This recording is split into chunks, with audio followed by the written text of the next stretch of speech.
Welcome to Product Hunting. Canon's triple-digit range of advanced entry-level digital SLRs has come a long way since the 6.3-megapixel 300D exploded onto the market in 2003, ushering in the era of the sub-$1000 consumer DSLR.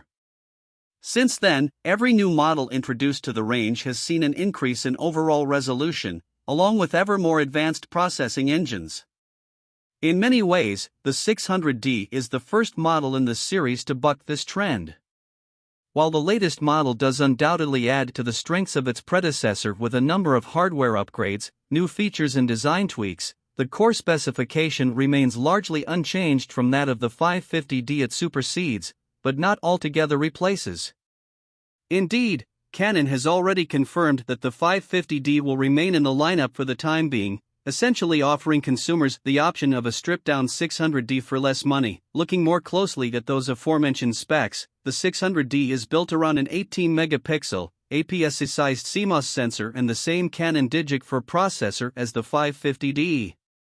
Sensitivity remains pegged at a useful, if not class-leading, ISO 1006400 with ISO 12800 available in expanded mode. The similarities between it and the 550D don't end there either.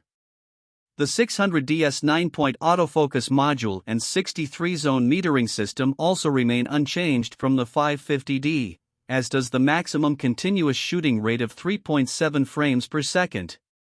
This flexible arrangement makes it especially useful for shooting from high or low angles, or to compose self-portraits with.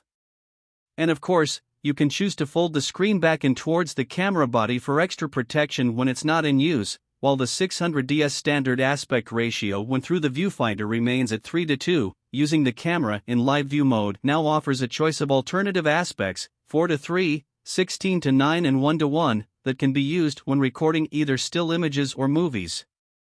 Again, this is something that the 550D didn't offer. Unlike its predecessor, the 600D also offers a number of creative filter effects that can be applied to RAW and JPEG files post-capture. Accessed via the quick menu button while the camera is in playback mode, the effects include toy camera, soft focus, miniature, grainy black and white and fisheye. Within the same editing menu you'll also find options to protect, rotate, rate and resize your images. As might be expected, the results obtained by these digital filters are a bit basic compared to what can be done using proper image editing software. We'd also have to say that some competitor models, we're thinking primarily of the Pentax KR here, offer a greater range of digital filter options, along with more scope to fine-tune your settings. Nonetheless, they're a useful addition for if you're caught short without your normal editing software to hand. One other notable new feature, inherited from the 7D and 60D but absent on the 550D, is the ability to use the pop-up flash as a wireless commander unit to trigger off-camera flashguns with. This opens up all kinds of creative fun for off-camera lighting enthusiasts and is good to see in an advanced entry-level model. Like perhaps more useful to DSLR newcomers than either of the revised shooting modes is the addition of an on-screen featured guide that displays a brief description of the 600D's shooting modes and various settings as you navigate through them.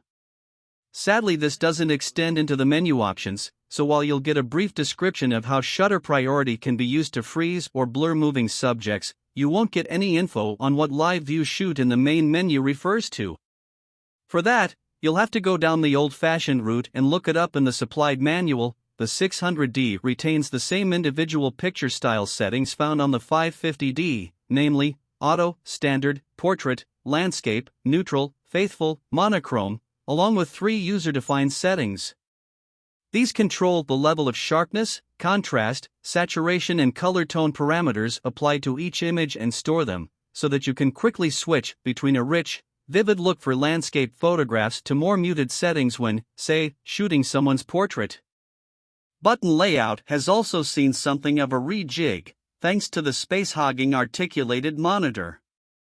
The eye sensor that used to be found under the viewfinder of the 550D is gone, with a display button located just in front of the main shooting mode dial now employed to toggle the monitor display on and off. In its place just to the left of the viewfinder is an all-new info button, which is used to toggle between basic shooting and histogram information while in playback mode, And also as a quick reference guide to what camera functions are enabled and disabled while the camera is in shooting mode. The directional pad is now slightly smaller and both it and the buttons around it have shifted closer towards the thumb channel. We'd hazard a guess that the 600D's more pronounced thumb channel is, at least in part, a deliberate attempt to ergonomically steer your thumb away from pressing any of these buttons by accident. If so, then it seems to work well, as we didn't inadvertently press any of the directional buttons during testing elsewhere. Please subscribe and like your channel and press the bell icon.